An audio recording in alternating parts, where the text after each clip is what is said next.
The heat is on for the Craftsman Truck Series Championship. Mike Bliss watched his point lead evaporate as Ted Musgrave blistered them all in Fontana.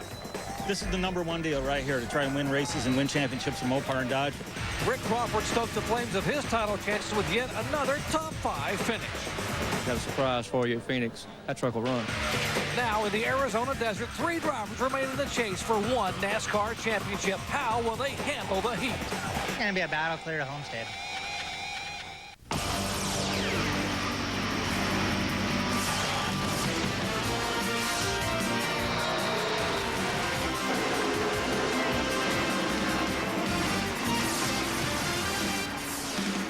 ESPN, the worldwide leader in sports, presents NASCAR. Today live from the Jewel in the Desert, Phoenix International Raceway. We proudly present coverage of the Craftsman Truck Series Chevy Silverado 150.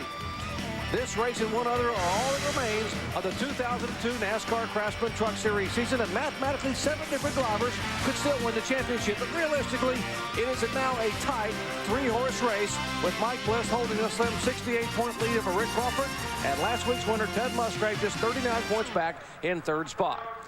Hello, everyone. I'm Jerry Punch, along with Winston Cup and Busch Series veteran Phil Parsons. Glad to have you with us here in Phoenix. You know, Phil, you talked about 4 weeks ago that all points leader Mike Bliss had to do was focus on leading laps and winning races, and the championship would take care of itself. Now, with 2 events remaining and his nearest competitor just 68 points back, if you're Mike Bliss, how do you play it? What do you do?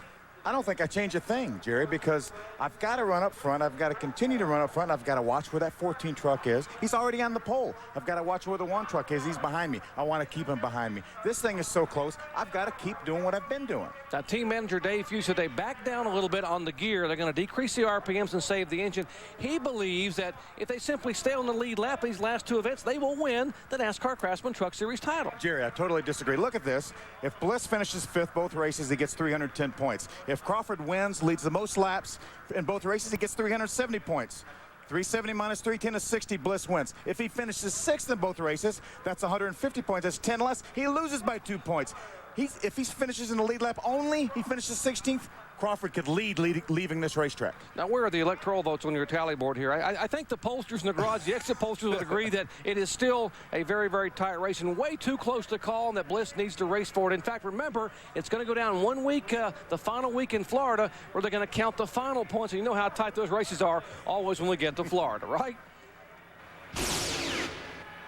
And that's right, Jerry. Rick Crawford has won at Homestead, Florida, and he wants to stay in this race for the NASCAR Craftsman Truck Series Championship. He's still campaigning. So what is his platform? Well, he's got a blue-collar team, and he's got a blue-colored truck. These guys have done it with consistency this year. That's how they've gotten on the ballot, with an average finish of 7.4, but they don't have a lot of special interest support from a primary sponsor. This team hopes to lobby you fans for your vote with a win from the poll today. Something has not happened for nearly 4 years. The problem is that in this election, Mike Bliss is the incumbent. Hi, I'm Rick Crawford. I sure would like to be your NASCAR Craftsman Truck Series champion this year. I might not have won as many races as my competitors, but I have a lot of desire. And with your vote, my fellow Americans, I could be your NASCAR champion next year. This message brought to you by the committee to elect Rick Crawford champion, funded by Circle Bar Racing. Tom Mitchell, president. Ray Stonkus, chairman. Well, in this election for champion, the 3rd contender is Ted Musgrave, and he has done everything that he has needed to do to gain valuable points. Last week in Fontana, he won the race and led the most laps, gaining those extra 10 bonus points. But today, Ted, you start the middle of the pack. Last week, you were in the way back and you won it. Can you win this race today? Well, we can. You know, and Team Mopar's pretty good. You know, the truck's pretty good. Mike Bliss, I'm not too sure about him, but we got to see if we can't do it like we did last time, just rattle him up a little bit.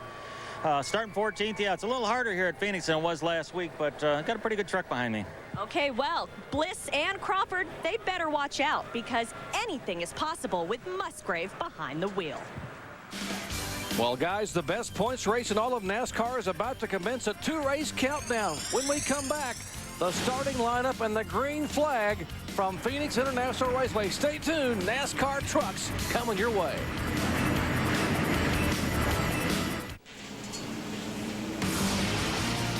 Our live coverage of exciting NASCAR Craftsman Truck Series action from Phoenix International Raceway is being brought to you by Chevy Trucks, the most dependable, longest-lasting trucks on the road.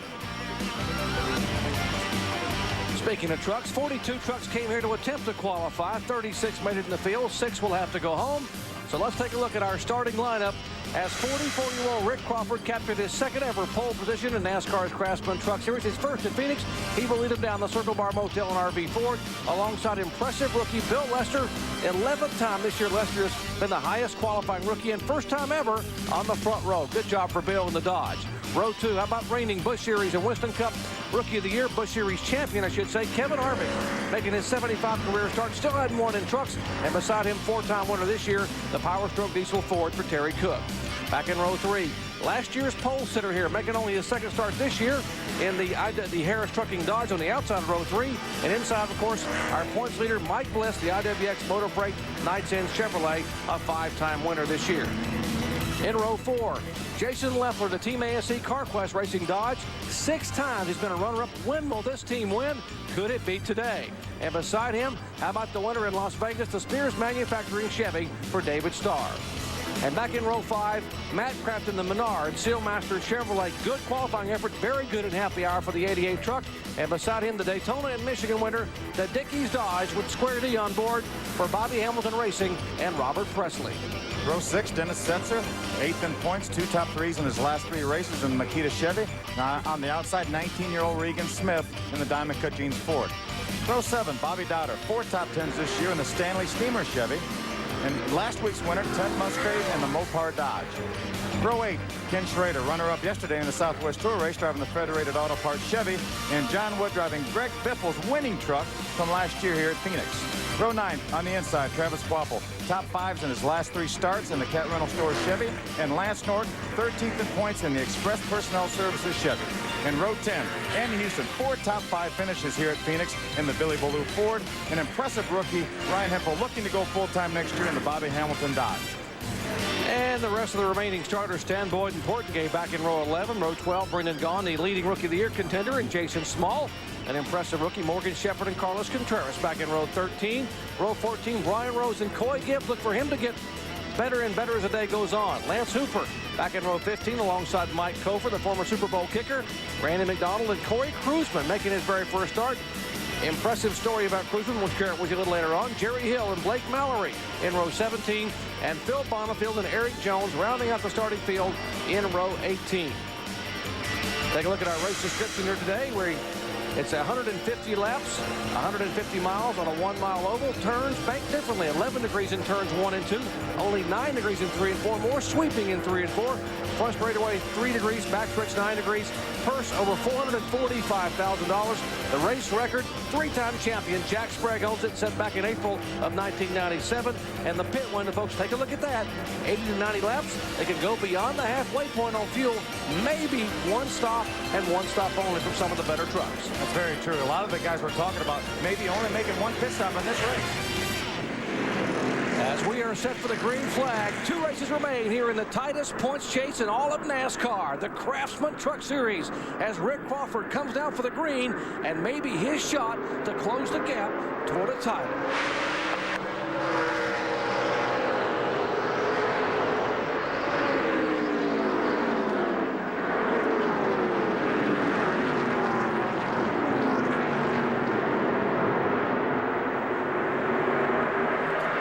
Championship leader right there, Mike Bliss, the 16 truck, is ahead down in turn number 3. Jason Leffler down on the inside, trying to hold a position behind Terry Cook. Going beneath the Goodyear Eagle Bridge, coming down to complete lap number 1, and Crawford will lead. And that's very important. That is 5 bonus points for leading the first lap. That's one of his goals for this race. He wants to lead, and he wants to lead the most laps and win this race. He's already got one of those goals accomplished right now. Now the margin is just 63 points as you ride along with the Spears Manufacturing onboard camera. For David Starr, who's won the pole the last 2 events, and won his very first race for Spears Manufacturing, Wade and Connie Spears at Las Vegas. Had a great season. He's 4th in points. When Mike Bliss started this race, Jerry, that eliminated 4th through 7th. So right now, we indeed have a 3-man race for the championship, not necessarily just for this race. And we're going to share with you the fact you saw some outsiders coming in. There is Musgrave trying to battle on the inside of Andy Houston. You mentioned how good Andy Houston had been here over the years. 4 top 5 finishes, driving for Billy Ballou here today in Billy Ballou's Ford, looking for sponsorship to run in 2003. Great to have Andy back in the series. He's had a good couple top 15 finishes in that truck for Billy Ballou. Look forward to him staying with us next year. Andy 12th at Las Vegas and California. Looking to get a top 10 here today, and Musgrave mowing him down. Let's check in his pits with Ray. Well, Jerry, the fact that they started 14th, no big concern for these guys. Ted Musgrave said his truck was really good at the bottom of the racetrack, especially in turns 1 and 2 after happy hour. So he believes that's where he's going to do most of his passing today. And they think probably 10, 12 laps, and he should be up in the top 5. Making a move inside of 19-year-old Regan Smith out of Cato, New York. Driving for the Mittler brothers. You know, the last time the Mittler brothers bought a truck here was 2 years ago. You know who the driver was? Jamie McMurray. How about that? How about Jamie? What a job he has done in Cup and Busch now. He's had a good last 4 or 6 weeks, something like that, hasn't he? I would say 5 laps into the Chevy Silverado 150 here. Musgrave in the Mopar Dodge. 107 points back. Crawford was 68 back. Bliss was the points leader. On board with a guy who's had very good success there over the years, Kenny Schrader, driving the Federated Auto Parts Chevy. Had a great run yesterday in the Southwest Tour race. Finished second, blistered a left rear tire, and that's what got him beat in the last couple laps, but had a terrific run. Schrader, a 12-time winner at this racetrack. He's won 4 midgets, 3 Southwest Tour, 3 Silver Crowns, 1 West to West, and almost won, as you said yesterday, with a very good run in the Tour car. He's not very versatile, is he? No, not at all. How about some of the outsiders coming in, what we call the intruders in the series? We mentioned Schrader at the bottom, who's also already got a Craftsman Truck Series win back in '95 at Saugus. There's Kevin Harvick, who's finished second 5 times, making his 75th start. In fact, Harvick's last start was a second-place finish to Tony Stewart in a great race at Richmond. And Stacy Compton has 2 wins in the series at Portland and Topeka, both in 1998, making his second start. In fact, Compton will also run the finale at Homestead Miami Speedway next Friday afternoon. It's the very same truck that Kevin Harvick finished second at Richmond a few races ago. Great battle late in that race for Tony Stewart, who's trying to hang on to win a Winston Cup title and took time out to win a Truck Series race. So what an effort, what a year for Tony Stewart and that whole Joe Gibbs team. And there's Kevin Harvick in the number 6. I was talking to Ed Berry here as crew chief this morning. I said, is this the last race for you guys? He said, well, as far as I know, it's the last race, but Kevin can change his mind. He has that ability, so you never know. If he were to win this thing or get just that close again, he may go to Homestead. We'd love to have him. That's Bill Lester in the 8 truck, Roddy in front, and Lester's sliding a little bit. First time ever on the front row. He's qualified 3rd 3 times this year, and still looking for that very first top 10 as he's being passed now by Harvick. Let's check in the Lester pits with Amy Eves. And he's hanging tough there, Jerry. Talked to crew chief Kip McCord, and he said that throughout the entire race he was going to be doing a lot of reminding to his rookie driver, Bill Lester, about finesse, because they do want that top 10 finish. He's finished 11th once, and that was at Texas. Totally different ball game when you're here at Phoenix, and the finesse is very important both on the brake pedal and on that throttle pedal. Bill is determined to get that top 10 today.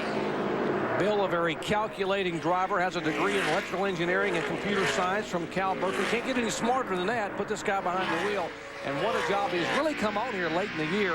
His first full year basically ever in any kind of stock car series. He came from road racing. We saw him go through turns 1 and 2, and he got a little bit wiggly, got out of shape. That allowed Kevin Harvick and Mike Busch to get by him. The next time he went through there, he's very, a little bit easier on the brakes getting in, kept the truck straight, and stayed with those guys. Watching that battle for 5th and 6th. That's 4th, 5th, and 6th. Lester, Cook, and Leffler in the early laps at Phoenix International. Early laps of the Chevy 150. It all comes down to this, a season finale at Homestead Miami Speedway. One of the tightest battles in Truck Series history is among 3 tough competitors. Rick Crawford gained his first win here in 1998. Ted Musgrave returns as defending race champion, and points leader Mike Bliss makes it 3 for the title chase. Join us as we crown a new champion next Friday, 3:30 Eastern Time on ESPN2. And there is our leader, Rick Crawford. Second in the point standings, picking up his 2nd career pole. He had a pole early in the year at Dover, Delaware. Sliding inside the 79 truck of Jerry Hill, veteran out of Port Tobacco, Maryland. Crawford finished runner-up 3 times when he was running the All-Pro Series. Finished second in points. Would love to be able to get his first ever NASCAR championship, but he's got a ways to go. But he's on the move here early on. Let's check in his pits with Ray Dunlap.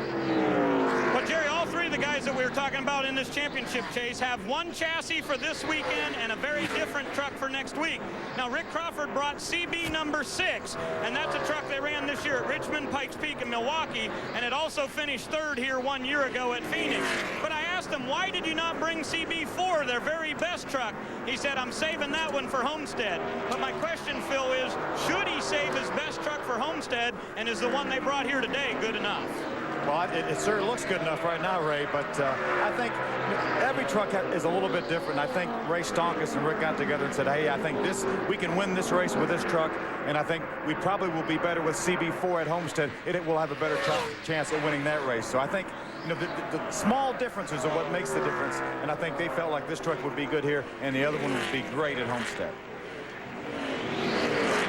And as you said at the top of the show, you got to be good at both events. I mean, if you're Mike Bliss, and I firmly believe that this race is far from too close to call. He's going to have to go for it here. By the way, Bliss is being shown in third spot. Crawford the leader, Harvick in second, Bliss third, Terry Cook and Jason Leffler the top 5. Here's the 88, Matt Crafton. Good run for Crafton. Good qualifying effort for Matt. Started back in 9th spot, holding his own in the top 10. In the Menards Chevrolet, Duke Thorson on machine. Jerry Cook and the guys, they struggled yesterday in practice and prior to qualifying, but Jerry Cook and Matt got together and somehow made the truck turn better. It was very tight, particularly entering turn 1 and turn 3. Jerry, I think that's what you hear from all these guys down here is getting the truck to turn in the center corner. A lot of racetracks, but especially these flat, mid-size ovals like here at Phoenix. Talk about a driver who has really gotten it done here this year. Bobby Dotter, impressive in the Stanley Steamer Chevrolet. 4 top 10 finishes. He had a 4th place run at Martinsville in this truck. He said, this is our best truck. All 4 of my top 10s have come in this truck, trying to hold on and get the Stanley Steamer folks to come full time for 2003. Let's check in the Dotter pits with Ray.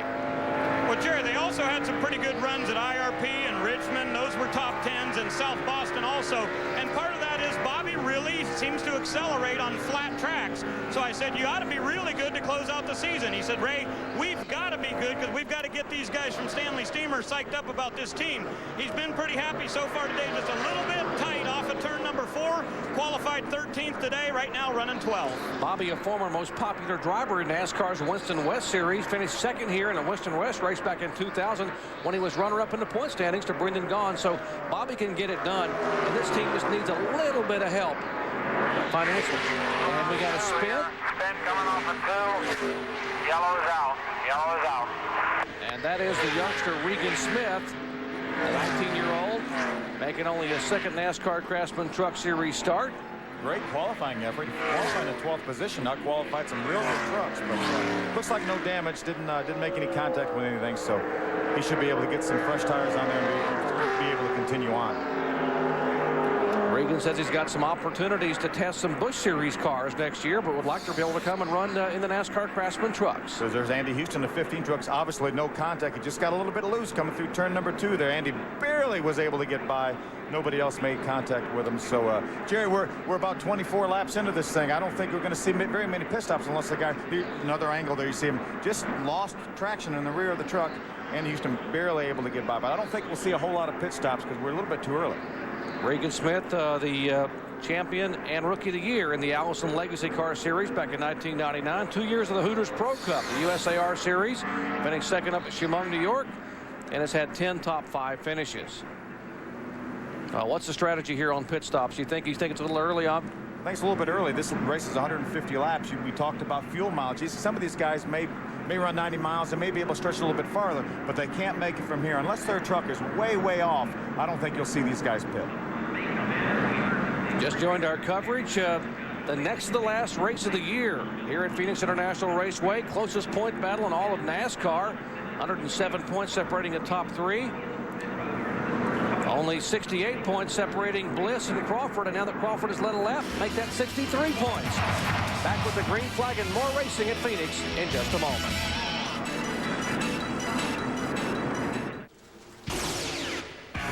The name Ron Hornaday is synonymous with the NASCAR Craftsman Truck Series. The two-time champion has scored 2 victories here at Phoenix International Raceway. First in the spring of '98 and again in 1999.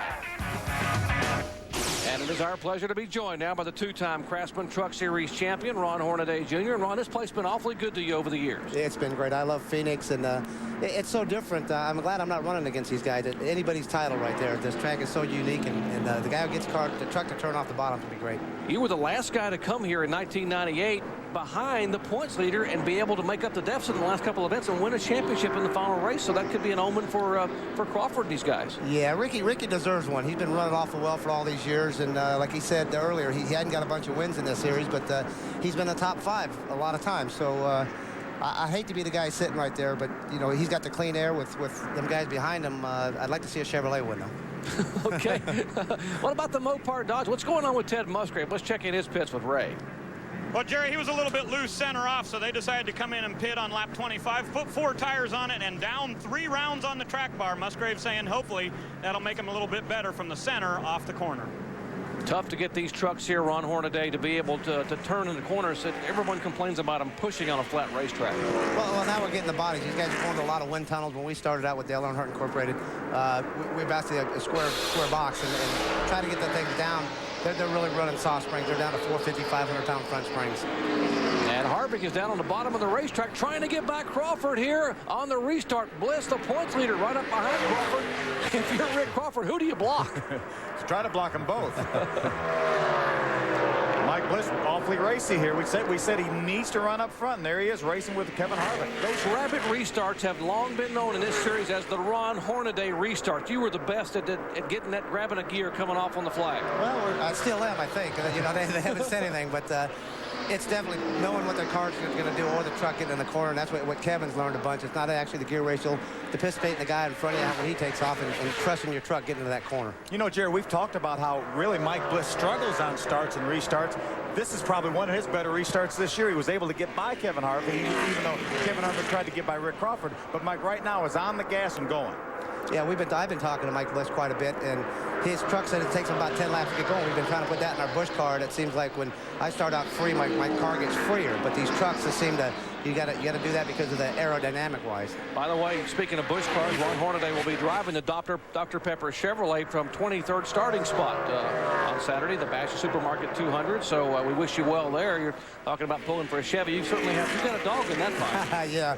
We're actually pretty good. It just we missed in qualifying. We got really free and got a great opportunity to drive Kerry Earnhardt's car in the Winston Cup. We're actually pretty good in practice, but the bad part is we qualify right after the truck race here, and we'll go out fourth. So if they don't blow too much dryer stuff on there, we're going to be all right. The last guy to visit us in the booth here won the race the next day. It's happened twice this year. In fact, I think Biffle won the truck race and the Busch race here last year. So we've been good luck for guys in our booth. So and we don't mind you splitting the winnings either. I could do that if I can win one, because if I get another top 5, Dave Carroll and Dr. Pepper's going to give me an extra 50 grand. So right. I'll help you guys out a little bit. I'll buy you a soda pop. We'll come to the party. Hey, look at this side-by-side action. Great action, NASCAR Craftsman Truck Series style. Leffler trying to hold the bottom groove, and Terry Cook running very good up high. Speaking of Terry Cook, let's check in his pits. Well, Jerry, I'm not sure how they qualified so well, because the 29 truck was very bad in practice, but they made it a lot better for the race. But Terry's been on the radio telling his crew chief, Bob Keselowski, that he's really tight off of 2, but he doesn't have the same problem off of 4. Why in the world would that be? These racetracks are shaped enough different, as Ron will tell you. These corners aren't the same. One end of the racetrack does one thing, and the other end of the racetrack does another thing. This racetrack reminds me a lot of St. Louis. You've got a tight turn 1 and 2 with a little more backing, and a long sweeping 3 and 4 like St. Louis does. So it's a lot like St. Louis. Well, the leaders, I mean, you could actually see them arc the truck into the corner and try to get good run off without get that rear tire hot, and that's what these guys are trying to do. So truck lanes right there, nice and smooth. We are in the early laps of the Chevy Silverado 150 here at Phoenix International Raceway. I'm Jerry Punch, along with Phil Parsons, our special guest Ron Hornaday Jr. in the booth. Ray Dunlap and Amy, he's covering the action on pit road. As we are watching exciting racing everywhere. How about the 17 truck, Stacy Compton, who was the pole sitter here last year in that truck, didn't lead a lap, making only his second start this year. Had a great run at Richmond, but looking for that first win this year in this race, and also going to run at Homestead. Well, Stacy City had a pretty good truck. You know, we talk all the time about happy hour and how the guys were in happy hour. their happy hour was 17 minutes. So a lot of guys didn't get a chance to make any changes during happy hour. But Stacy Compton said he had a very good truck. He would like to have had a little more time, but he said it's a good truck. Let's check in the Harris Trucking pit where Amy is standing by. Well, and to follow up on Stacy Compton, it is a good truck, but when he has gotten into lap 35 now, he's realizing that the truck is very loose off and tight in the center down in turns 3 and 4. He says he needs forward bite, and he wants them to fix this tight condition, and then he thinks it would help a bunch. But again, they cannot do that until their first round of pit stops, so Stacy's just going to have to hold on to it for now. Well, we might mention that Rick Crawford is our leader. The guy he's chasing in points is actually chasing him on the racetrack. That's Mike Bliss. And Ted Musgrave, who qualified way back in 14th. When we come back from commercial, I will bet you Musgrave will be in the top 10 on his way to the front.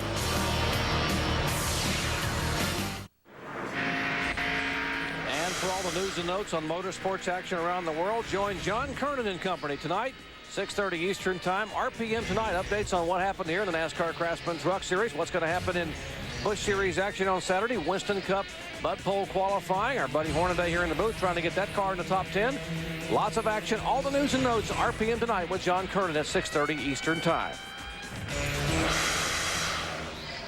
And I told you Ted Musgrave would be battling toward the front. He and David Starr staying pretty well together, coming toward the front. Musgrave now being shown in 9th position. That's actually a pass for 8th right now. He passed David Starr. That will be for the 8th position as we cycle back by the start-finish line. So sounded like you were a prophet.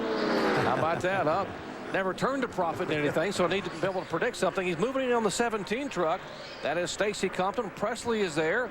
As Presley has gone by, 18 Robert Presley has gone by Compton. Now he sails by Compton. How in the world does he make? I mean, he's just, it's a flat racetrack, tough to pass. They say that no one told Musgrave. I didn't know if he took 2 tires or not. He did take 4 tires. So right there, it's going to help him out a little bit. But I seen yesterday with Schrader. I mean, he took tires and went the rest of the way, and he just missed him by a little bit. So it's going to be a plus to him. I don't think Ted's going to have to pit and stay out there until they cycle back around. 2-time NASCAR Craftsman Truck titleist Ron Hornaday Jr. joining us in the booth as a guest analyst, along with our buddy season-long analyst Phil Parsons, Busch Series and Winston Cup veteran. And Phil, yesterday you commented during the happy 15 minutes we saw that Musgrave's truck, even then, was just glued to the inside in the turns. That's hard to do here. You've driven this track a lot of times. That is, and I think as the tires get more laps on, you see the guys they're driving the corner and they slide up in the corner. You see Ted right on the bottom of the racetrack. If he can continue to run that line while these guys slide up in the center of the corner and be able to drive up beside him, then he's going to pass a lot of trucks, as he has. He's already up to the 7th position. And on the move also, how about Kenny Schrader? You mentioned the great run he had in the Southwest Tour event here on Thursday afternoon. That's Schrader in the 52, the Federated Auto Parts Chevy. Behind him, Travis Quapple in the Cat Rental Chevy. A lot at stake for Mike Eddington, Rick Wren, Travis Quapple and this 60 team. A lot needs to happen for them here in the next couple of weeks. Well, sure does. We've documented the fact that Cat Rental Stores is not coming back, and what a great team this is. And hopefully we can, hopefully they can get a sponsor and continue this thing going, because they've got an awfully strong team, great shop back there in North Carolina. So this team deserves a sponsor, and hopefully they'll get one very soon. With more on Travis Quapple, let's check in with Amy. And they started the weekend off with a big disappointment. This team has worked very hard building a brand new truck for Phoenix. And in practice, Travis crashed it. So he is in his backup truck, and what they tried to do was put the exact same setup in that primary truck into this backup truck. It was very disappointing for him when he went out and qualified 17th. But Rick Wren, a smart crew chief, knows exactly what it takes to get that 60 truck up front. You can guarantee when they come down pit lane, they'll be making a lot of adjustments on Travis Quapple's machine. And Quapple, this backup truck was the one he started 15th with in South Boston and had a top 5 finish. So this truck is known for coming from the middle of the pack toward the front. And again, Travis Quapple in the Cat Rental Chevy getting it done here as he's being shown in 11th position, easing in on the top 10. I think Rick Wren and Travis Quapple are really some of the best guys at making changes after happy hour. Again, after happy 15 minutes. Because there'd be times when Travis said admittedly this morning, we were not very good in happy hour, but they make changes. Rick Wren has been around enough. Travis has got enough experience now, and he's really running well. He started 15th. He's already up to the 11th position. And speaking of up to position, how about Musgrave inhales the 88, and Matt Crafton's running awfully well in the Menard. Take a look at the guys on the move that have gained spots. Musgrave up 8 spots, Quapple up 6, Brendan Gaughan, a 2-time winner and leading rookie contender, up 10 spots. Coy Gibbs up 12. Now Gibbs, this is the truck, by the way, that Gibbs led 53 laps with the South Boston, so he's still looking for his first win in the series prior to going to Busch next year. Brian Rose, good run for Brian Rose, up 7 spots in 20th position. Talked to Coy yesterday afternoon. He said, I just can't quite figure this place out. But he's been a lot of places this year that he didn't really run all that well in the past, but he's been so good at so many places. Looks like he's going good. Bobby Dowder's having a good run, and here goes Coy by Bobby Dowder now. Stanley Steamer Chevrolet and MB&A Chevy getting it done in action. And here on pit road, Stacy Compton had been slowing down. You saw it a moment ago, Ron Hornaday Jr. You said, boy, there's got to be something wrong with this truck. It looked like he broke a valve spring or something like that. The truck started slowing down the last couple of laps, and now he's in the pit, so they got the hood open. Stacy finished 8th at Richmond. This is the same truck that Darrell Waltrip drove to a great 6th place finish at Indianapolis Raceway Park. DW had a great run at Martinsville, had a gear problem there, didn't finish. IRP qualified 14th, finished 6th. Andy Houston drove this truck to a 21st place finish at South Boston. Stacy a top 10 at Richmond. And of course, on pit road here at about the 1/3 way mark with the hood up. They've got the hood up, and they've got some guys inside the truck. It looks maybe like an ignition problem. There you have it right there. They've got a plug wire that got against the header, burned it in two, so that's why he was down a cylinder. Really unfortunate, because really nothing wrong with the engine. They just burned a plug wire in two. And Dean Johnson, a company to get that repaired. Here's the guy they're chasing. How about a little Circle Bar RV and Motel Park? Ford leading here at Phoenix. He's the guy they want. Back in a moment. You've had Childress, Hendrick, Sprout, Earnhardt's team win the championship. What a season it would be for Tom Mitchell's team to win the championship. That's what I want to win it for. And so I look at it like that, but it's been a dream season for Rick Crawford to build an independent race team to do as good as it's doing this year, and we're really strong, and I'm happy to be part of it. And boy, is he ever popular among the competitors, among his peers. He talked about there have only been 4 previous champions. They've all been fully funded.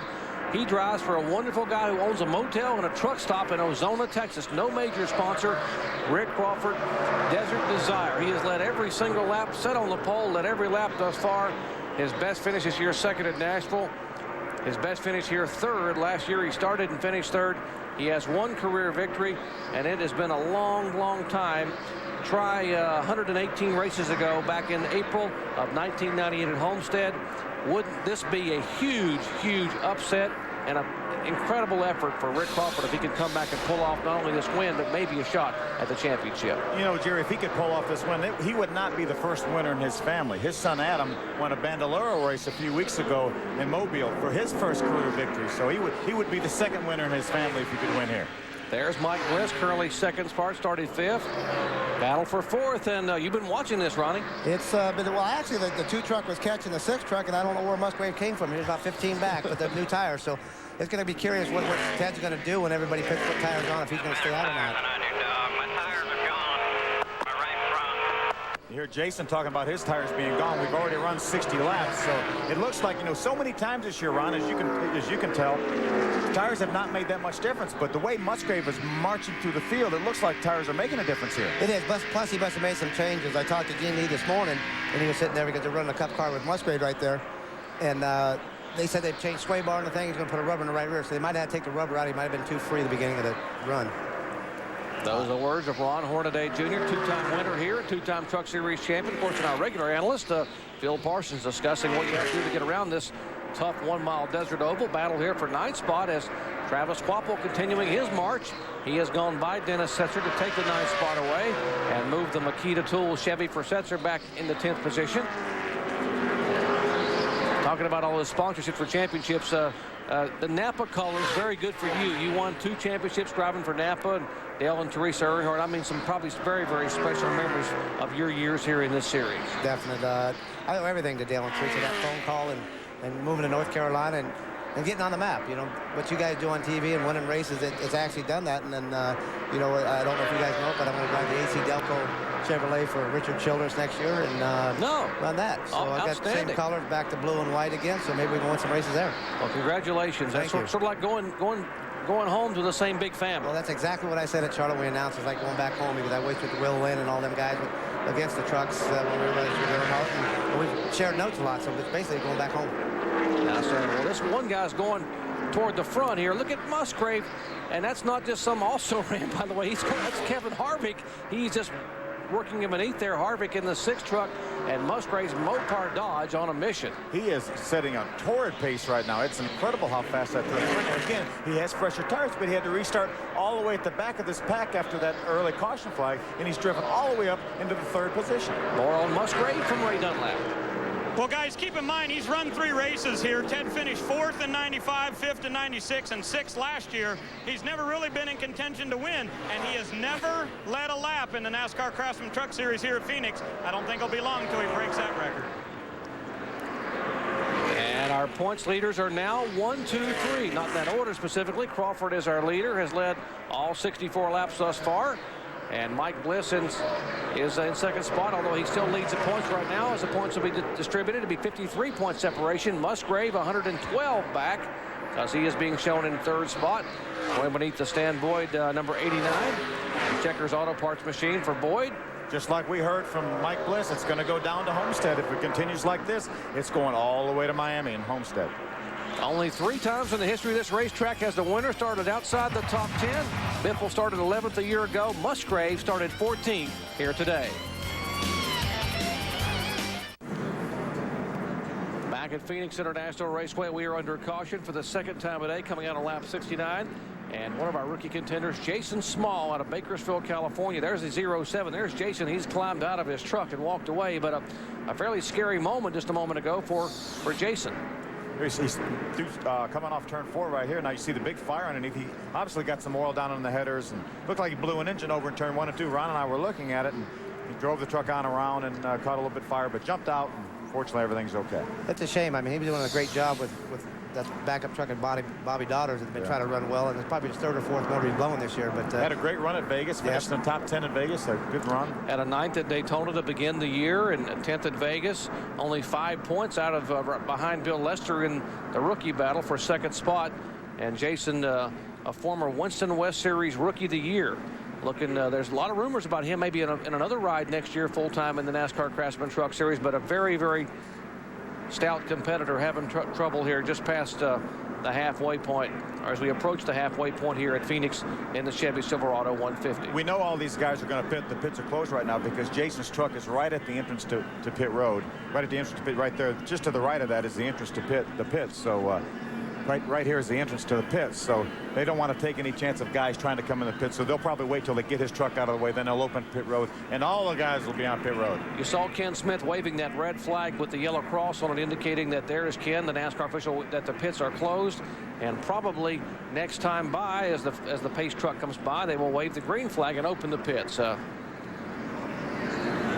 Well, how about some finishing action for NHRA? Automobile Club of Southern California Nationals qualifying today, 10 Eastern Time, 7 Pacific. Final eliminations tomorrow at 5 Eastern Time on ESPN and 7 Eastern Time on ESPN2. So a lot of NHRA action coming your way from Southern California, the Automobile Club of Southern California Nationals. For more, log on to ESPN.com. Be Kenny Bernstein's final ride this weekend, Doc. And I had a chance early in the year to go to the Craftsman Nationals in St. Louis and see Kenny win for the very first time in his hometown of St. Louis. He took the big Budweiser machine to a top fuel win there. Well, the pits are open. They're at 45 miles an hour headed towards you, Amy East. And our championship point leader, Mike Bliss's team, is in a scramble. Just minutes ago, let's say seconds ago, they decided to change the entire set of tires that they're going to put underneath this 16 truck. So they had to get the other tires up to the wall, decrease the air pressure, and increase in some of the tires because they're trying to fix that tight condition. They're also going to put one round up on the track bar. So a lot of adjustments for this 16 truck. Ray Dunlap. Well, Amy, just the opposite down here. Not many changes at all for Ted Musgrave. 4 tires and fuel only. They're going to do the exact same thing for Rick Crawford on the 14. The guys have done their service on the right side. Cal Brobry and Bobby Showalter changed the tires, and Crawford will be the first guy off pit road, followed by Harvick, and then Bliss, then Musgrave. So these guys not making very many changes to these chassis down here at all. I'm a bit surprised. Wow, good job by Bobby Showalter and company on the 14 truck. Great pit stop for Rick Crawford's crew. 4 tires for Musgrave, and we'll talk about what the adjustment will do for Mike Bliss when we come back and get set for the green flag from Phoenix in just a moment.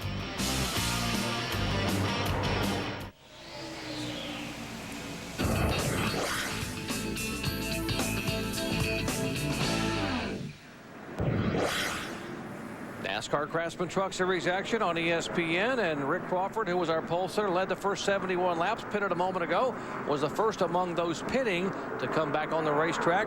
However, Robert Presley stayed out a moment ago to lead. Apparently it's to lead a lap, but what's the reason that Robert stayed out, Amy? Well, that's right, Jerry. They wanted to lead the lap, and the reason of not pitting with the leaders is because there is a really deep, raspy noise coming out from underneath that 18 truck. They feel as though they are down a cylinder, so they know they are no longer a contender in today's race. Let's take advantage of getting the 5 points by pitting the second time by. They went under the hood, gave him 4 tires, and sent Presley back out, indeed down 1 cylinder.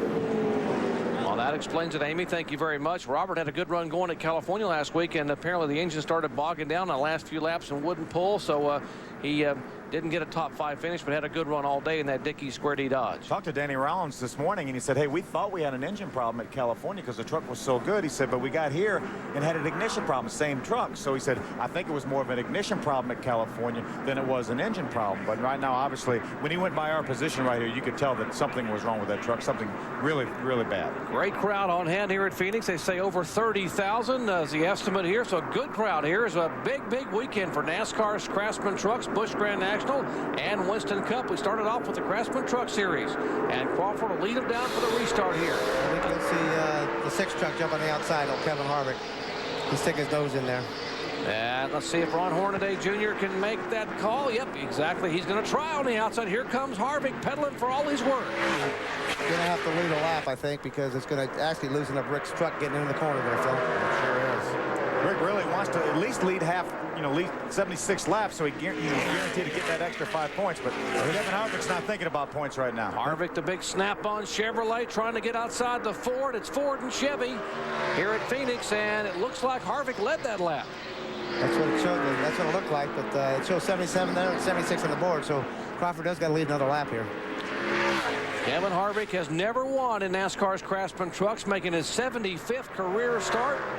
Has been a runner-up, finished second 5 times. How about the 2 guys behind them? There's the other of the top 3 in the points. Wow, what a pace lap, 130-mile-an-hour pace lap side by side. Absolutely no one holding back here. No one thinking about the points here. I mean, Bliss is back there, the points leader, trying to hold off Musgrave. Musgrave back in 3rd spot, saying, now who do you follow? If you're Ted Musgrave, where do you go? That's a tough one because actually Rick Crawford can't come off the corner like he wants to get the full bite off the corner. Rick can get him getting in the corner, but Kevin's holding him down where he can't use all the horsepower off. He's actually feathering the gas right now.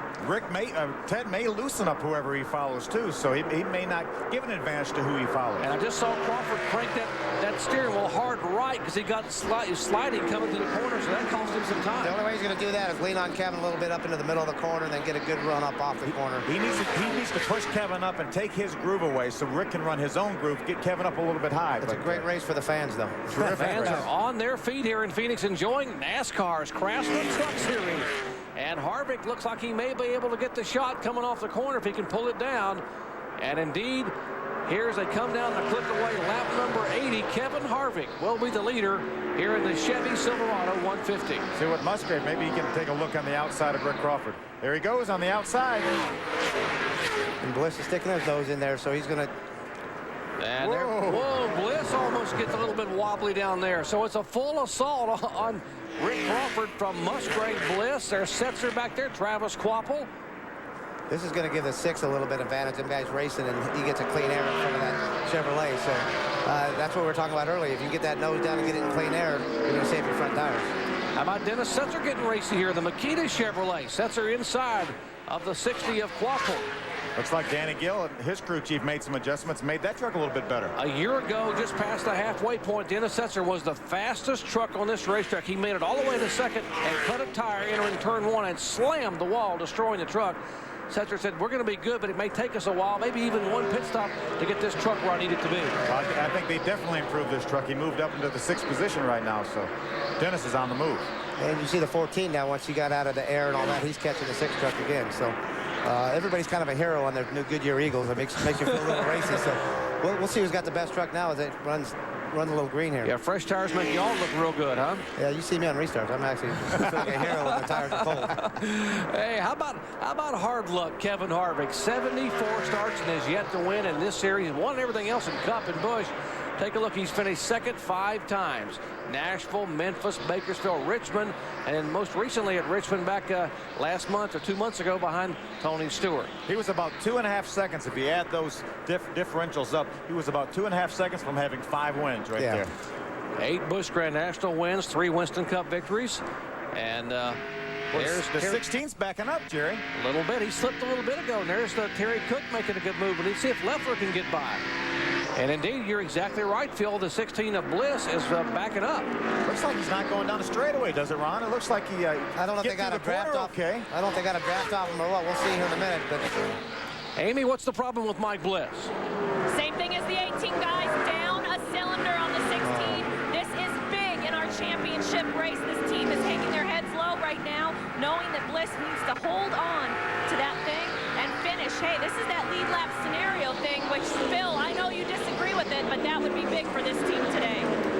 And you know, we mentioned at the top of the show as you watch David Starr go by Bliss now, who's on 7 cylinders. And remember, I said that Dave Fuge was saying they were going to back off on the gear a little bit and try to cut down the RPMs and save the engine. Now, in the pits yesterday, the engine guy came up to me and said, we've had no engine trouble all year long. We've had bulletproof motors.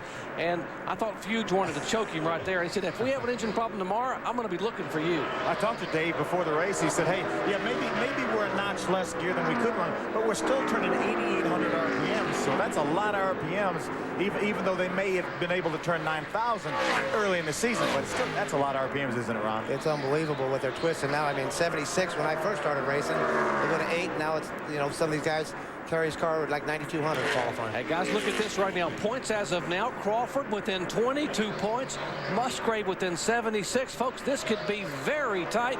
We might have to have a runoff in Florida. Talking about the points and the votes being counted on the final weekend of the series. Championship weekend at Miami Homestead Speedway. Championship for the Busch, Cup, and the NASCAR Craftsman Truck Series. I think Jack and I, you know, right now it's when they're biting their fingernails. We go down to that last truck race, and it was 3 points. Jack had to win the race, and I had to finish third. And I think I finished second, and we won the championship. But I know what these guys are going through. Mike's probably got tears in his eyes right now. He's done everything he can to work for this, and they've done a great job all year. Those are the words of Ron Hornaday Jr., 2-time NASCAR Craftsman Truck Series titleist, who understands that what it takes to win a championship. On board with Kenny Schrader. And before we go, we got to say goodbye to Ron Hornaday Jr. Thanks for coming in and visiting with us, Ronnie. I know you're going to go down and get ready for qualifying in the Winston Cup car. Good luck in the Cup car, and good luck in the Busch Grand National Dr. Pepper Chevrolet. Appreciate it, guys. Thank you very much, Phil, and Doc. See you guys later. Good to see you, Ron. Back to Phoenix in just a moment. And lots of ABC college football action coming your way tomorrow. Starting out at noon Eastern time, the Buckeyes taking on the Boilermakers of Purdue. How about that Atlantic Coast Conference matchup? NC State coming off their very first loss of the year last week to Georgia Tech, going up to College Park, Maryland, taking on the Terrapins. That should be a barn burner. The Wolfpack and the Terrapins at noon Eastern time. How about the 3:30 games? Some awfully good football games at 3:30. And, of course, at 4 Eastern time, USC and Stanford on the West Coast. ABC Sports college football action coming your way tomorrow. For more, log on to ESPN.com. Good battle right here for the 8th position. There's David Starr. We're taking a look at his on board at Coy Gibbs. Coy's running 8th, David in 9th. Mike Bliss has just lost another position back to 11th. John Wood in the Navy Ford just was able to get by him. So Mike Bliss on 7 cylinders, he's not going to be able to battle these guys very much. And you mentioned at the top of the show that there's a scenario that Crawford could end up leaving here as the points leader. If Rick Crawford leads the most laps and wins this race and Mike Bliss finishes 16th, I think Rick Crawford leaves here with a 2-point lead. As you watch this battle for second spot between Crawford and Musgrave, as they are behind Kevin Harvick. If you are Rick Crawford now, knowing what you know that Bliss is having trouble, does it change what you're doing for the remaining, 55 laps? I think it does. I'm not gonna back off, let Ted Musgrave go by and let some of these other guys go by. But I'm not gonna take any chances. I want to win this race because I know that's what I wanted to do my whole life. But I'm not going to take any unnecessary chances. knowing that Mike Bliss right now is crippled. I know I'm going to have a great day in points if I stay on the racetrack here, racing for the win. If we get down to the end, then I'm going to go after Kevin Harvick or whoever may be leading this race and try to win this race. So I'm not going to be the first champion who's never won a race. You're so smart. That's why you were known as such a smart, calculating driver. You think about all those things. I'd just be saying, I got to pass that guy. Let's check in Crawford's pits with Ray Dunlap. Well, Jerry, these guys are well aware of Bliss's situation. Most of these teams monitor the radios. They know what Bliss's problem is. They talked about it on the radio, and Crawford said, man, that's really great news. And Ray Stonkus, his crew chief, said, you forget about that. Focus on what you're doing, and let's go after that 6 truck. We know we can beat him. So they are still planning on trying to race for a victory. Well, Harvick has never won in the series, and I've always wanted to win. I've won in Busch 8 times. I've won in Cup 3 times. I want to win a Truck Series race. These 2 guys here, as you look at the points as of right now, knowing that every lap they turn and every spot Bliss loses, they get closer to the front. Now it's 18 points between Crawford and Bliss and 17 for Musgrave. This could be very interesting. These guys hang on.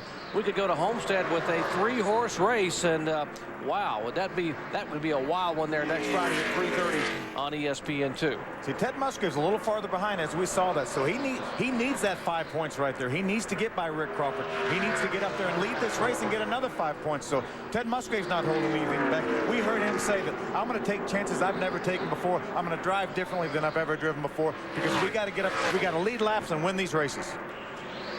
And here is Musgrave looking to the high side of Crawford. My only concern is that Crawford ran very, very hard after he had pitted and changed his 4 tires when it restarted. I'm wondering how much did he abuse those tires trying to hold off Kevin Harvick? I don't think he abused them. I mean, I think Goodyear has such a good tire now. They're harder than they used to be. This is a new generation tire.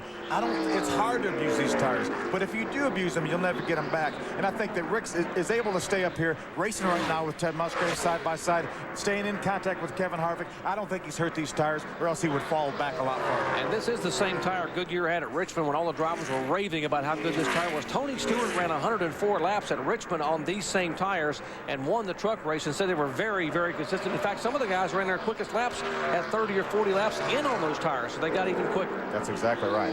Well, the fastest lap of this race was run by Rick Crawford on the 82nd lap. How about that? So kudos to the Goodyear Eagles for getting it done here in NASCAR. And as we're watching this action, the Mopar Dodge taking the spot away, or trying to, and Rick Crawford says, no, I'm from Alabama, so I'm going to fight back on the end. You're going to take it. I'm not going to give you anything. Yeah, Dennis Setzer right there running awfully well right now. Some terrific changes they made on that truck. Got him very, very competitive now in the 4th position. The margin over a second now between the leader Harvick in this battle you're watching here between the 14 and the 1 for second spot.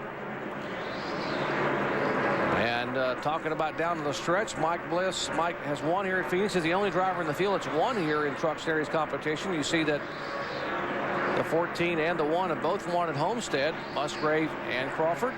You know, Ted Musgrave has 4 top 6 finishes in the Winston Cup Series, so this is a great racetrack for Ted Musgrave. He may not have won here, but it's a terrific racetrack. I was doing the Winston Cup race here in 1996, I believe it was, when Musgrave was running second to Rusty Wallace, and they all pitted. And Rusty beat everyone off pit road. Typically a great pit stop for the Penske crew. And the rains came, and Rusty was declared the winner. But Musgrave had a shot at winning that race. Yeah, he's very, very good at this racetrack. So, again, he hasn't won here, but he's very, very good. And obviously, he's racing right now for the 2nd position with Rick Crawford. Kevin Harvick's only about 8 truck lengths ahead of them right now. Here comes Dennis Setzer in the Makita Chevrolet. Dennis Setzer making a battle of it. He's on a charge. I told you Setzer was awfully quick. And there's traffic up there. Dan Boyd is there in the Checker Auto Parts machine. Regan Smith, the 63 diamond cut jeans, and Rick Crawford lost another position to Dennis Setzer. Now that's another 5 points. Rick Crawford does not want to lose any positions because each position he loses up in the top 6 is 5 points. And with 1 race to go, you can't afford to lose anything. We saw him at California running second late in the race. In the last 5 or 7 laps, he lost 3 positions. That was 15 points. Hey, I told you Rick Crawford had finished second 3 times in All-Pro. He finished second to Joe Nemechek by 5 points. In the All-Pro title, finished second to Jody Ridley and finished second to Mike Cope. He's been a bridesmaid 3 times now, wants to be the bride. Let's check in the pits with Ray. Well, Jerry, talking about Crawford and losing those points in the last lap there at California, I asked him about that. He said the big problem was I was looking in my mirror too much. He said I tried to block low, then I realized I needed to block high, and there's no way you can block 2 trucks at one time. So he lost those 2 positions on that last lap. He said in the last 10 laps of today's race, I'm going to rip the mirror off. I guarantee you this guy does not want to lose anything. And as he told Ray to top, he says, I want to be your next NASCAR Craftsman Truck Series champion. And not only because he deserved it, he's been doing it a long time, has paid his dues, but an independent team, no sponsor, had the American flag on the bed of that truck all year long, showing his patriotism, showing what Tom Mitchell was all about. A guy owns a truck stop and a motel in Ozona, Texas, and he has been a part of this operation for Rick Crawford for 11 years. So loyal to Rick Crawford, so loyal to his NASCAR team. And Rick says, you know what? I would love to have an independent become a NASCAR champion. That's what it all is all about. Grassroots racers becoming champions in NASCAR. Back in just a moment. NASCAR Craftsman Truck Series action. Laps winding down at Phoenix. That's when you know you're in total control. Our producer, Joe Fredericks, in the commercial says, now, Ted Musgrave, wait for us to make that pass. So don't make it in commercial. You wait. Ted, you know, he listens to everybody. I don't think he's listening, Joe. He wants to get by Kevin Harvick because he's got to get up there and lead this race. And right now, Rick Crawford's led 73 laps in this race. Robert Presley led 2. If Kevin Harvick was to lead the rest of this race, he would get the 5 points for leading the most laps. He would lead 75 laps. So right now, for a minute, Rick Crawford wants Ted Musgrave to get by Kevin Harvick. All he's got to do is lead for a couple laps, and Rick Crawford will clinch leading the most laps. So Rick is saying no Ted with regard to points, but go Ted with regard to taking the lead. Exactly. He wants him to go up there, take the lead for about 3 laps, and then back up behind him, I think. Wow. Remember when the late Alan Kowicki did that? He had to lead just so many laps over Bill Elliott in Atlanta to win the championship, and it all comes down, I mean, you run all year long, and it comes down to leading a couple of laps, and that's what's so great about this sport here at NASCAR racing. We had a point battle coming into this race, and we're going to have a big-time point battle going to Homestead, it looks like. Well, I cannot wait. It's going to be awesome. Championship weekend at Homestead Miami Speedway begins 3:30 next Friday afternoon. ESPN2 coverage of the NASCAR Craftsman Truck Series, the Ford 200. Of course, Busch Grand National title up for grabs. Greg Biffle has a lead over Jason Kelly. There's the Ford 200 coming your way from Homestead, Florida, 3:30 Eastern Time next Friday on ESPN2. The finale for the 8th season for the NASCAR Craftsman Truck Series. The 22-race, $12 million tour brings down the curtain at Homestead. They got the Champions Awards banquet coming up the next night down at the Ball Harbor in Sheridan. A Megan 4 being passed out to the top 20 drivers. As you're watching Kevin Harvick lead the way here with less than 30 laps to go, or 40 laps to go. Get your calculator out then. Carry the 1. It looks like 34, but from here. There 34 laps to go. Just what I said. Let's check in with Ray. Well, Jerry, you guys documented earlier about Harvick's 5 second-place finishes in this series. Today is his 75th start in Craftsman Truck Series racing. Now, I asked him, is winning in the trucks the hardest thing that you've ever done? He said, absolutely not. Elena, my wife, and I are building a brand new house, and trying to get the contractors to get that thing finished is the hardest thing we've ever done. They were supposed to move in the end of July and still aren't in the new house yet. He's getting a little anxious about that, but I think right now what's on his mind is holding off Musgrave.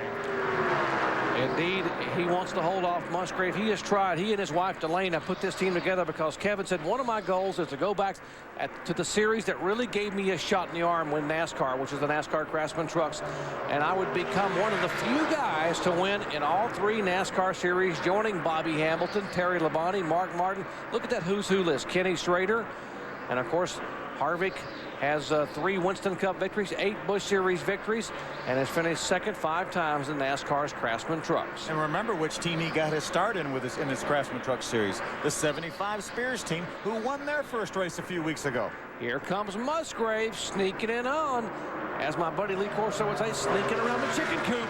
Musgrave coming from 14th starting position. The furthest back a driver has come to win it at this racetrack, 11th. Greg Biffle did it last year. And 1 week ago, Ted Musgrave driving the Mopar Dodge came from 31st after an engine change. Not only did he come from 31st, he led the most laps. That's how he got there in a hurry. I'll tell you, that was a great strategy by Gene Need, his crew chief. They pitted early. They pitted on lap 25, which was he was the only lead lap truck, or one of the only lead lap trucks to pit, but they made an adjustment. He saw that he needed to make an adjustment. He made an adjustment.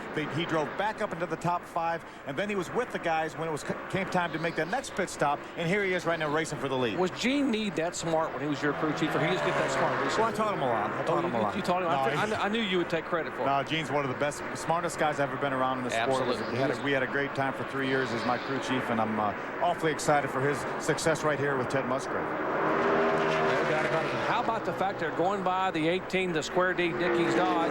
Now, we mentioned earlier that Robert is down a cylinder. They've had an engine problem, so he is on 7 cylinders, but they go by him. And setting a torrid pace here. We've had 2 caution flags. We just joined our coverage. Lap 24, Regan Smith. Spawn didn't hit anything. Brought out the caution. On lap 69, Jason Small apparently had an engine problem. Got in the wall up in turn 2 and had to call it a day. So those are the only 2 cautions thus far, as we are still showing 16 trucks on the lead lap. Last truck on the lead lap. Still a pretty good run for the 08 for Bobby Dotter in the Stanley Steamer Chevrolet. Holding on to a lead lap, and Bobby trying to get his 5th top 10 of the year.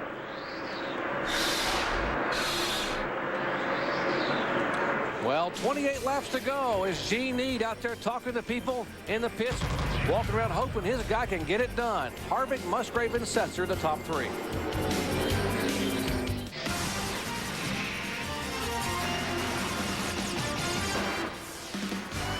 The duel in the desert continues here at Phoenix International Raceway. The jewel of the desert for the 11th time hosting NASCAR's Craftsman Truck Series.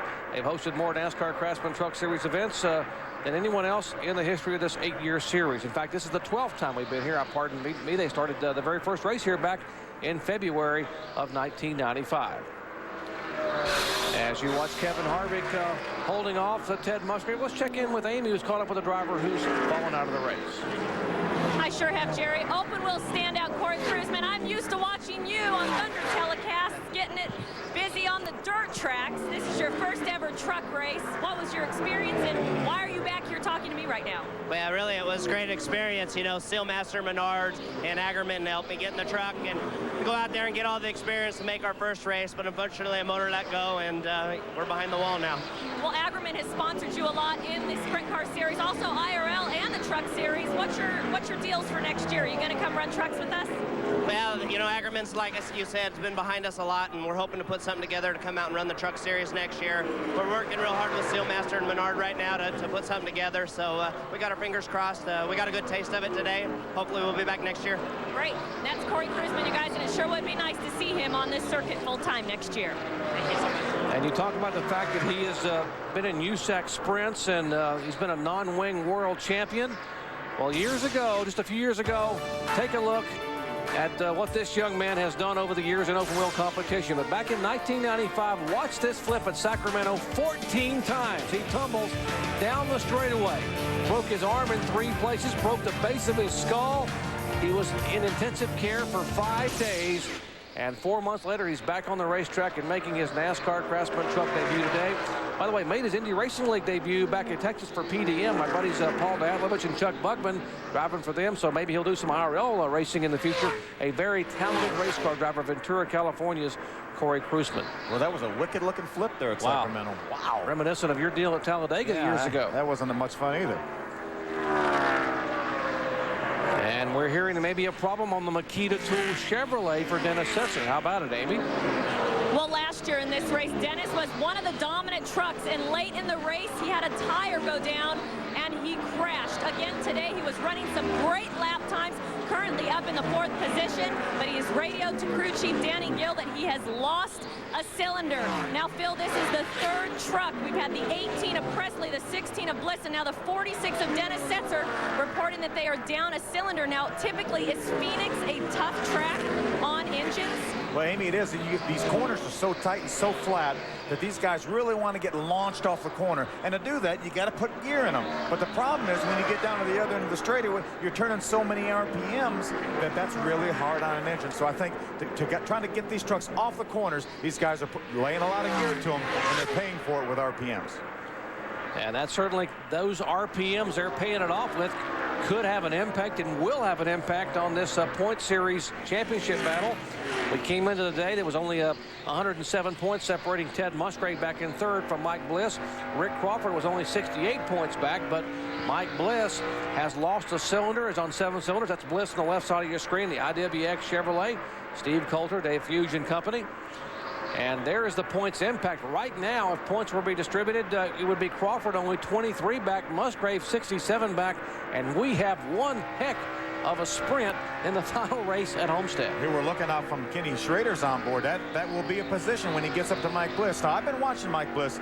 He's down, he's definitely down, but he's not down a full cylinder because he actually has passed a couple trucks for position here in the last few laps. So, but Kenny Schrader is running faster than him, is going to catch him and probably will pass him. So Mike Bliss is definitely crippled, but it could be a whole lot worse than it is because he's able to maintain a pretty decent speed. Hey, Phil, I got a question about Mike Bliss. We've been hearing in the garage all week this week that they will announce next week that Bliss is going to the Busch Series with Joe Gibbs Racing. How is that going to work out whenever we got to go to Homestead with a really tough points battle? Does that give any advantage to Crawford, or does that take anything away from the crew of the 16 truck knowing that their driver may not be back next year? Well, I talked to Dave Fuge a few weeks ago. He said, hey, we've heard the rumors. I told Mike, I don't even want to know what's going to go on. All I'm concerned about is winning this Truck Series championship. So they're going to concentrate on that. These guys are professionals. They're going to do all they can do. They're going to have a bit of a bad break here, but they'll rebound and they'll be strong at Homestead. And speaking of having a bad break, another driver is standing by with Amy East. And he kind of snuck up on us. We're standing down here on pit lane, and Stacy, all of a sudden, I noticed you're standing here on the wall. I know earlier you guys had some trouble there with the plug wire. Is that what put you guys out? Yeah, it is. I hate it for Jim Harris, Mark Mellon, all the guys on this team. We come to win, and we're not in the points hunt. We don't want to get anybody's way, and we got about 4 or 5 laps down. I think we had a good enough truck. We could have made up a couple laps, but 5 laps down, we didn't want to mess anybody else up, and we come to win. And knowing that we were 5 laps down, the chances of that happening were slim to none. We'll take it and go to Homestead. All right, and Stacy Compton, we'll see him next week in Homestead. But can Musgrave catch Harvick? Will he get his first Truck Series win? Stay with us to find out.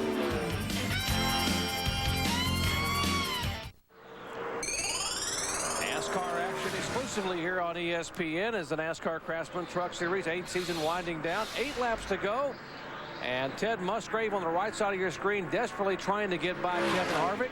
Not only for his own sake, but if Musgrave were to pass Harvick, I mean, it would also help Rick Crawford. That's right. That would, if Ted Musgrave would lead a couple laps, 2 or 3 laps, then he would let Rick Crawford clinch the lap leading bonus for this race. But right now, that position right there, not only is that for the win, Jerry, that's 10 points because Ted Musgrave has not led this race yet. So if he passes Kevin Harvick, that will be a 5-point position bonus plus a 5-point bonus for leading the race. So that's a 10-point pass right there if he can do it. And Musgrave was wiggling, and I got to believe Kevin Harvick is going to be tough to pass, like taking a pork chop from a bulldog. Harvick it's his 75th start, and he has never won in this series, and he is going to be one tough guy to get by.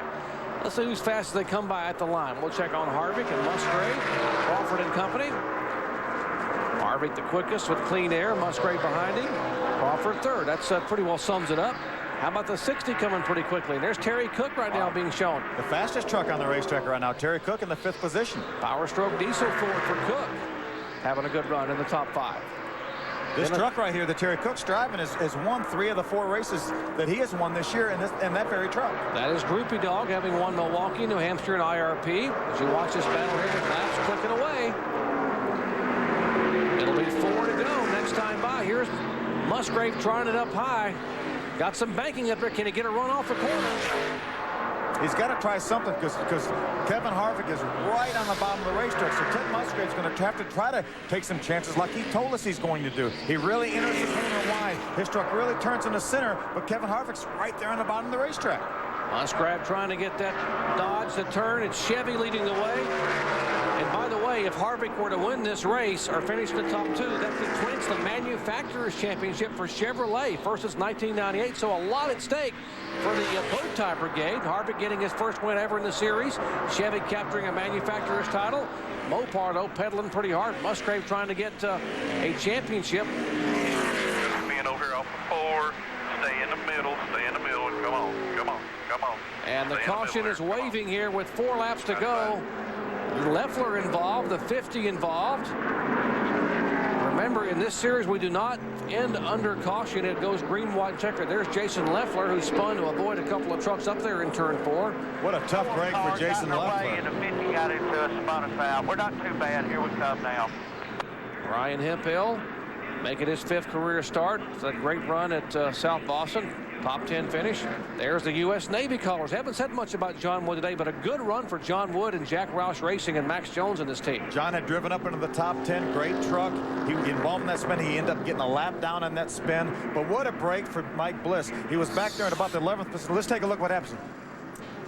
Here you see the 4 truck of Ryan Hemphill. The 50 truck's trying to avoid Ryan Hemphill, and there's Jason Leffler probably trying to avoid the 4. So not sure exactly what caused that, but it caused both Jason Leffler and John Wood to lose a lap, which is going to allow Mike Bliss, who's now on the lead lap, still in the lead lap, to pass those 2 guys. There he comes right there in the middle of the screen.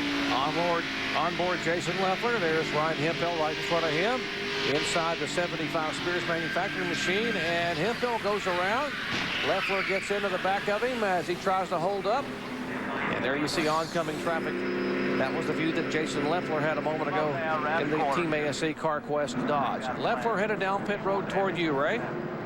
A lot of disappointment down here, Jerry, as you can imagine. They're going to come here because they've got a flat right rear on that number 2 truck after getting involved in that spin. So they're going to have to take care of this truck and get him back out there. But a good bit of damage on the right side there. Doesn't appear like it's anything that will affect the handling on this truck, though. But they do have to change the right side tires here and send Leffler back out to the racetrack. Now remember, we do not finish under caution. It is green, white, and checkered. So we'll have a shootout for the finish. And to see what's going to happen, headed down to Miami. Can Harvick hold on for 2 laps as Musgrave, as hungry as he is? Can he get by him to pick up the win and ease in on the points title? How about Crawford? If these 2 bump and grind, can Crawford get by both of them? We'll find out as we're going to have a shootout in the desert when we come back here for the Chevy Silverado 150. And perfect timing. Jimmy Howell waves the green flag for the green, white, and checkered dash to the checkered flag. Overtime for the 5th time in 2002. Can Harvick hold off Musgrave? How about Crawford who's back there? They're battling for position behind them. There's a 60-29 of Quapple and Cook. Terry Cook got a great restart, got him beside Travis Quapple, not able to make the pass. Here they come, Doc, for the white flag. Jimmy Howell waving the white flag down there as they come by. Can Harvick get his first career victory in NASCAR's Craftsman Trucks? Will Chevy win the manufacturer's title? Can Musgrave do anything? He wobbles coming off turn 2. He's doing all he can do, Doc. He's on the hammer. Half a mile from the checkered flag in the Chevy Silverado 150.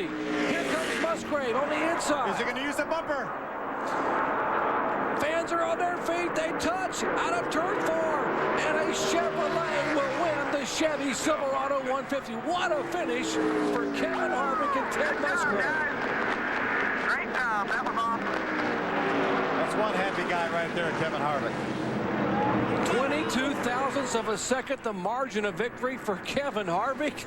What an effort. And finally, in his 75th career NASCAR Craftsman Truck Series start, Harvick is a winner. And he has now won in all 3 divisions. 8 Busch Grand National wins, 3 Winston Cup victories, a Busch Series title, a Winston Cup Rookie of the Year, and now Kevin Harvick is a winner in NASCAR's Craftsman Trucks.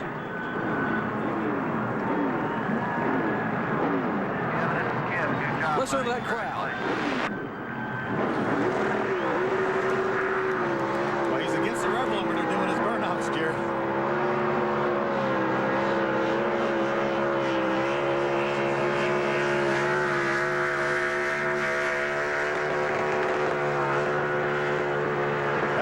That's what you hear, Jerry, is 9,200 RPMs right there. John Force couldn't have done any better. Oh, gosh. And how about one happy Bakersfield, California driver, Kevin Harvick? When we come back, we'll talk to him in Victory Lane here at Phoenix International Raceway. Well, the Chevy Silverado 150 at Phoenix International Raceway is history, and victory lane is about to begin. It was a close finish. Final lap, and Musgrave's doing all he can do. Little chrome horn action right there. He's going to get underneath Kevin Harvick. He doesn't get as good a bite down there, but he's able to pull up beside him and almost gets him at the start-finish line. What a finish. 22 thousandths of a second. That's the separation, and because of the green, white, and checkered, some guys moved up, others moved down, including our points leader, Bliss, lost a spot. How about Schrader up 3 positions on the green, white, checkered? Bliss lost 1 position. That's 4 points, Jerry. And let's go down with what should be a very exciting victory lane. Amy? Exciting. Finally, this is a happy Harvick in a Truck Series victory lane. Kevin, 75 starts, 5 second-place finishes. You wanted this one really bad. How exciting is it to finally have your truck win? This is pretty awesome. I mean, Chevrolet was awesome all day long, and you know, these guys, Ed and Jason, they all work hard at the shop, and the GM Goodwrench guys come and help, and we had the Rockwell Automation guys in the pits today, and just this has been the most frustrating thing I've ever done in my racing career, trying to get the first truck win. But thanks to Snap-on and everybody that helps us on this truck, just an awesome day for us.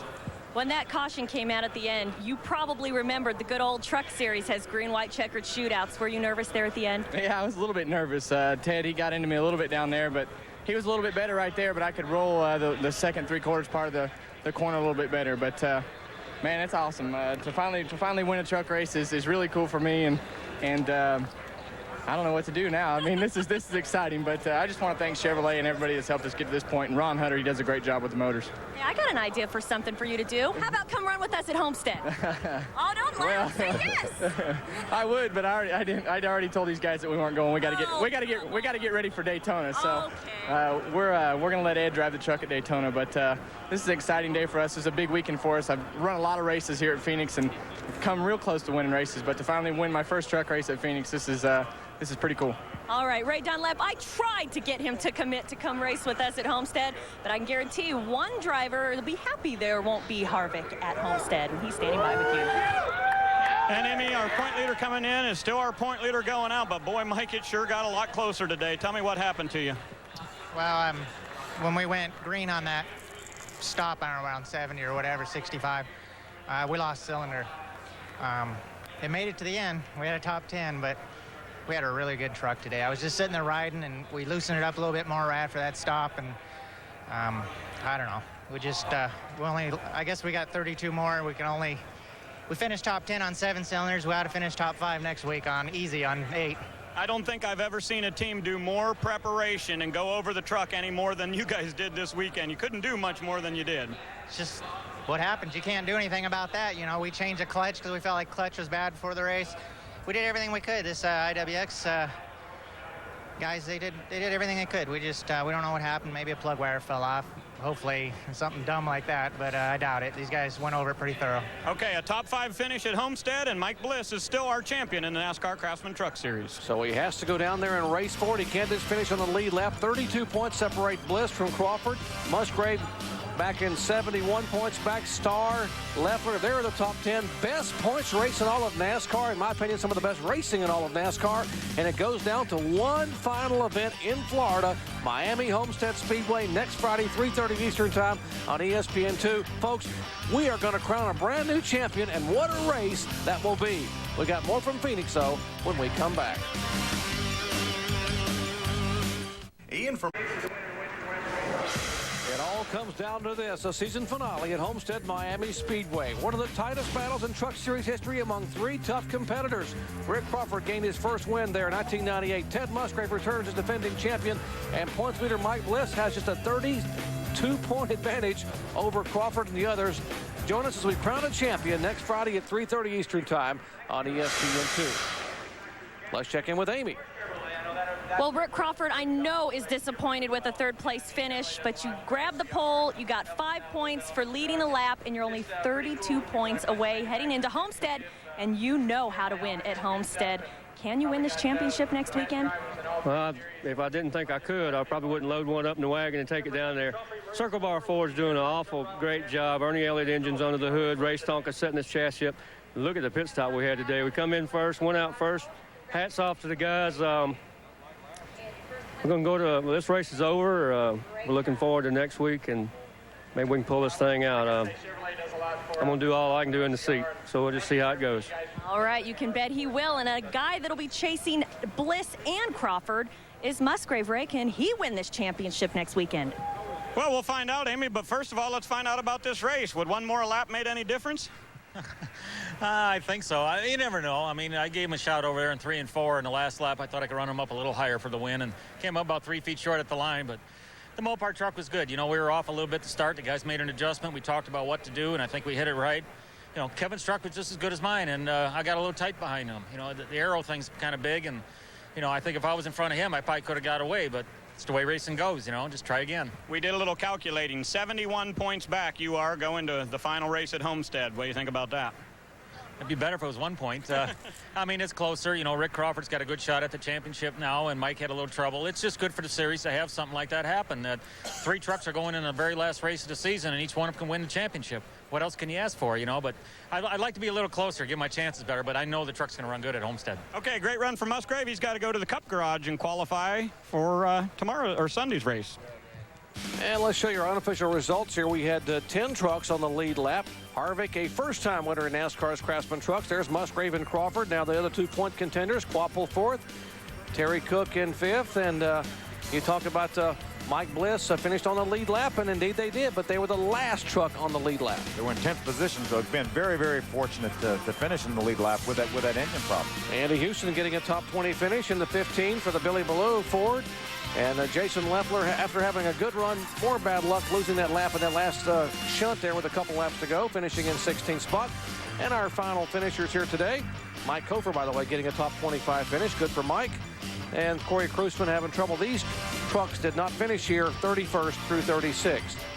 Back with more from Phoenix in just a moment.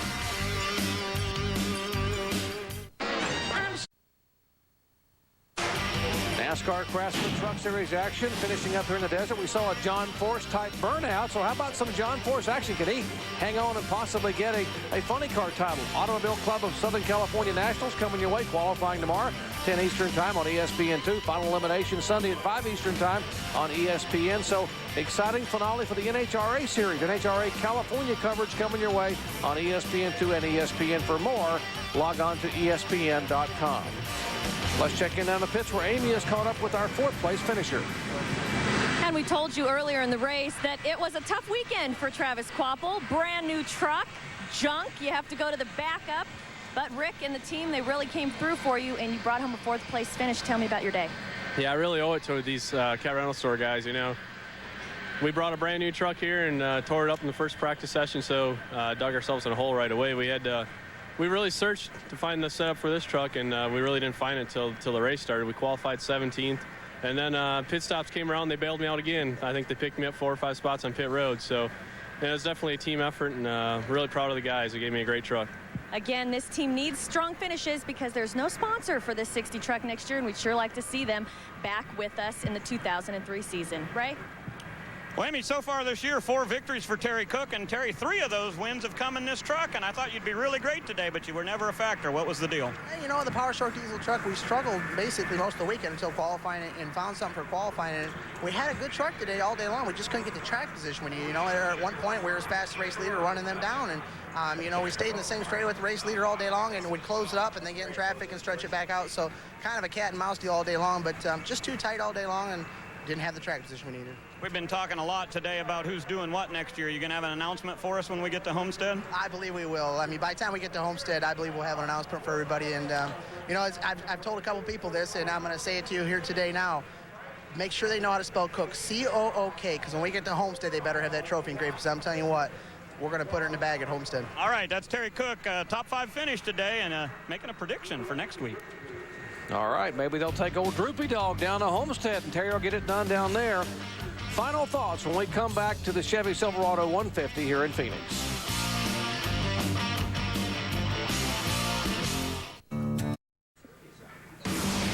Our live coverage of exciting NASCAR Craftsman Truck Series action from Phoenix International Raceway has been brought to you by Chevy Trucks, the most dependable, longest-lasting trucks on the road, and by Coca-Cola.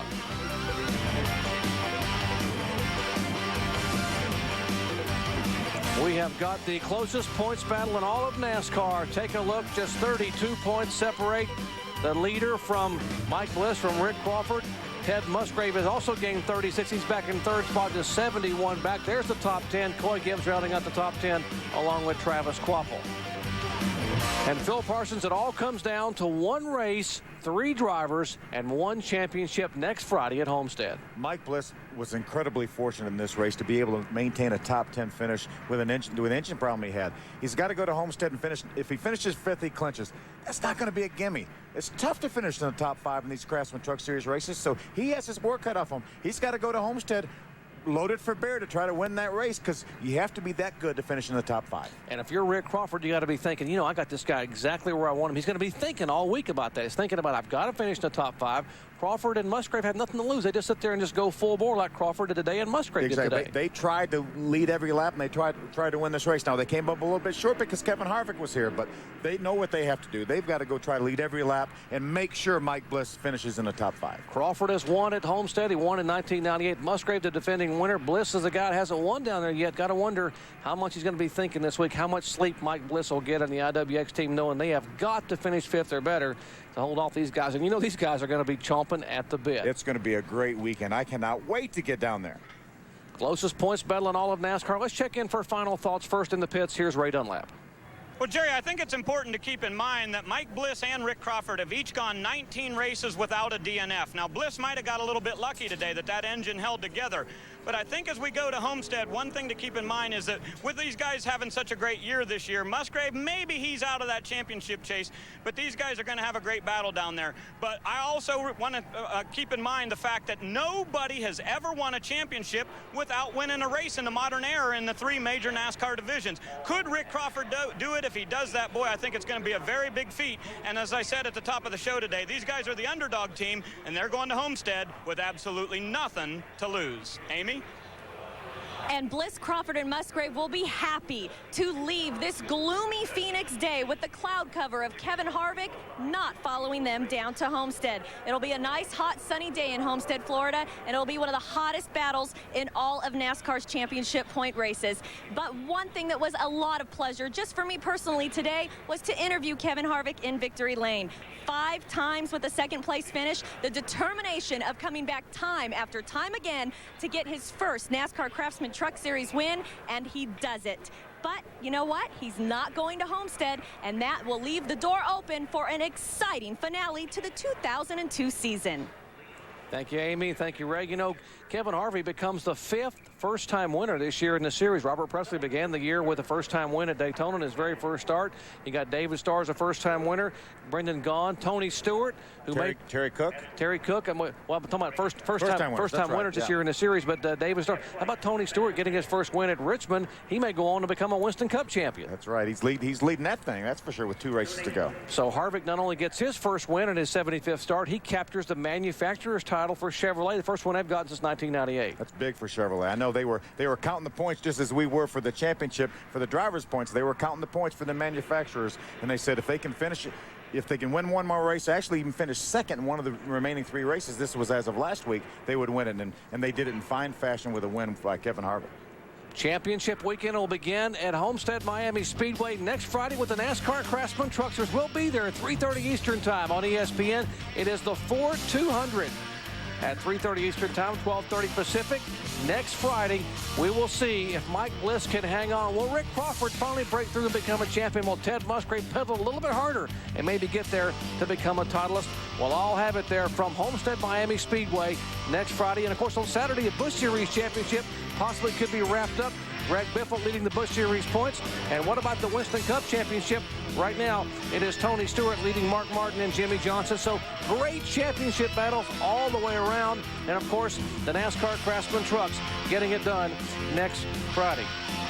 For Phil Parsons, Ray Dunlap, Amy East, and our special guest, Ron Hornaday, I'm Jerry Punch, once again congratulating Kevin Harvick on his win today at Phoenix International Raceway by 22 1/1000th of a second over Ted Musgrave. We invite you to join us next Friday, November 15th, 3:30 p.m. Eastern Time on ESPN2 for coverage of the Ford 200 season finale championship showdown at Homestead Miami Speedway. Coming up next, 2002 Bassmasters Tour. This has been a presentation of ESPN, the worldwide leader in sports. For more, log on to ESPN.com. Once again, congratulations to Kevin Harvick.